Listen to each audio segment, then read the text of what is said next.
Okay, let's talk through LRAM and RRAM, both of which are rectangular approximation methods.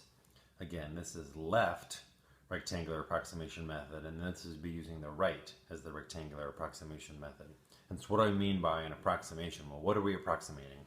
Well, we're approximating the area under the curve. So let's give you some function.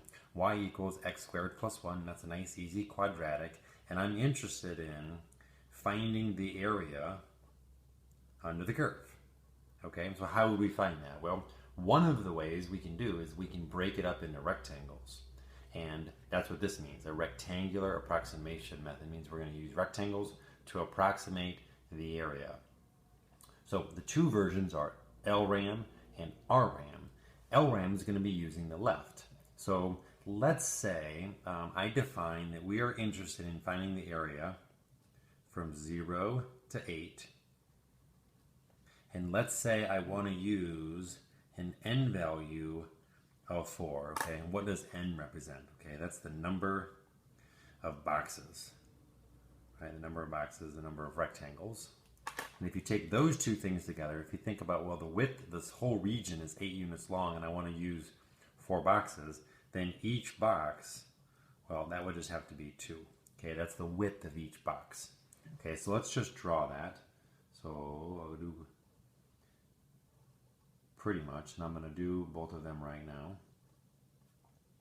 Okay, because both LRAM and RRAM are still using rectangles. Okay, and what the theory says is that this area can be approximated by finding the area of this rectangle plus this rectangle plus this rectangle plus this rectangle. And you look at it and you're like, dude, those are not rectangles. Well, we have to make them rectangles. And here's where LRAM and RRAM come into play. So if you look at this first area here, you make it a rectangle by using the left as the height. So if you just focus in on this first rectangle, if we pretended that the left governed the height, then we would get that for the area of the first rectangle. Again, use the left, not the right, as the height. And then do the next rectangle. Well, we'd look at this rectangle and we'd cut it off using this as the height. And we'd get that area. And then we'd use the left again. And we'd get that area. And then we'd use the left height again. And we use that area. Okay, and then we just add all those up. Okay, so what would that be? What's this first rectangle? Well, the whole thing is 8 units long, and each of these have a delta x, or a width, of 2. Okay, so what's the first height? Well, the first height is this height, where that means that's the y value when x is 0, but I have a function. So that first height is just going to be 1, right? 0 squared plus 1. So my first rectangle is 2 wide and 1 tall. Okay, my next rectangle, it's 2 wide. And how tall is it? Well, if I'm using this height here, I'm using the height. Remember, I went 2 over the height, and when x value is 2. When x is 2, y is 5, and so that rectangle has a height of 5. Plus 2 times. Now I'm looking for my third rectangle, this height. That's x equals to 4. When x equals to 4, I get a height of 17. And then I get another, my last rectangle is still 2 wide, and then I'm using the left as the height. That's x value of 6. Plugging in 6 gives me 37. Okay, if you add all of those up, you're going to get 120. Right, so that's 120 is the area using the left heights for my rectangles. Okay, now we'll do RRAM. Well, RRAM is using the right as the height. So it's going to be using the right side as the height. When you get that area, use not the left, but use the right and make it into a rectangle. And you get that. Use the right. So you can see that these rectangles are a little bit bigger in this particular case. So if I use the right side and pretend it's a rectangle, I get all that extra stuff. Okay, so the width of each one of them is still 2, except now when I look at this first one, I use the right side. Okay, if I'm using the right side, that's an x value of 2. X value of 2 gives me a y value of 5. And hopefully this makes sense that this one is going to match this one. In LRAM, we were using the left. But the second rectangle's left is the same thing as now the first rectangle's right. Again, think that through, but these are all going to kind of match. All right, let's just pretend we don't know that. This purple rectangle is my second one. It's 2 wide, and then I'm going to use the right side. Right, when x equals 4, I get a y value of 17. My next one is 2 wide, and the right side is when x is 6. When x is 6, I get 37. And my last one is 2 wide, and it's the height when x is 8. When x is 8, I get 65. And hopefully you can see what used to be the last rectangle is now the size of the second to last rectangle, and so on. This one doesn't have the first, and the RRAM doesn't have this first one, and LRAM doesn't have the last one. Okay, when you add all those up, you get 248. And in this case, it's way different because this purple is way, way, way bigger than that original red. And this is certainly not to scale here, right? This is really high relative to this. Okay, but this would give us an approximation for the area under the curve. And they say, well, this is an underestimate and this is an overestimate. Well, is LRAM always under and RRAM always over? And you have to think about it. It has nothing to do with that concavity here, right? This is concave up, but that has nothing to do with whether it's over or under. And so you could write a statement, if f of x is strictly, meaning always, increasing, then what? Well, then what's LRAM going to be? Well, LRAM's always going to be under then. Some underestimate. Think about why.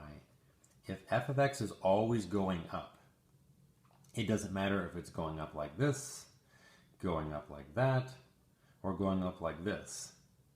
If LRAM is always using the left side, isn't the left always smaller than the right in all of these cases? And so LRAM is going to be an underestimate. If f is strictly increasing, RRAM, using the right side, considering the right side is always bigger than the total curve, is always going to be an overestimate. And hopefully it's clear that if you would make it strictly decreasing, then everything would switch. If your function was decreasing, again, doesn't matter how you decrease, then the left side is bigger than the right side. And so if you made a box and you used LRAM in that case, it's going to be bigger. Where if it's increasing and you use LRAM, it's going to be smaller. Okay, so think about that. But again, those are some advanced kind of AP questions as well. Is it an overestimate, an underestimate, and how do you know? Well, is it going up or is it going down? And then are you using the left or are you using the right? Okay, so that's LRAM and RRAM based on some function. I gave you the interval. Certainly you got to know how wide it is. And I told you what n to use. The question might be, how do you make it more accurate? How do you get closer? And if you want to be closer, you just got to use more boxes. If you increase the number of boxes, that means you're going to decrease the delta x. So instead of 4 boxes, you could have thrown in a whole bunch of boxes. So if we take that same kind of curve and break it up and maybe make delta x, 0.2 or something, well then there's a very marginal difference between the left and the right, and that's actually what integrals do. They're taking an infinite number of boxes and use the area that way. But again, we're just going to use rectangles right now, and so if you wanted to get better, just use more boxes. I used 4 because you can visually see it pretty easy. Okay, this first one was using a function. Now let's look at it from using a table, right? We don't actually have the function, we just have a table of values. But again, the LRAM is still just going to use the left. You see how I'm going to use velocity and time to kind of get an idea of what's going on. Each time interval is 3 seconds. That wouldn't have to be uniform, but it is. So it's 3-second interval, and if I use the left, I use the velocity at 0 to figure out then my distance I traveled in that first 3 seconds. Next 3 seconds, this from 3 to 6, and I'm going to use 8 instead of 10 because I'm doing the left, plus 3. This time interval, I use 10, I use the left, and then 3, and then I use 11. Okay, you add all of those up, and you should get 102, and that would be 102 meters, right? All of this represents how far you go in each one of those 3 seconds, and add it up to kind of get an estimate of how far you probably actually went. And then RRAM, 3 seconds, but I'd use 8 for this first second. So I'm going to use the right velocity. and then 3 and 10, and then 3 and 11, and then 3 and 7. Okay, and I'm going to get 108 meters. And they're pretty close. And again, what's that doing? If you plotted velocity versus time, right, our velocity was 5 at 0, so maybe something like this is 5, and then at 8, and then 3 seconds later it's at 10, and then 3 seconds later it's at 11, and then it's at 7. Right? It's taking these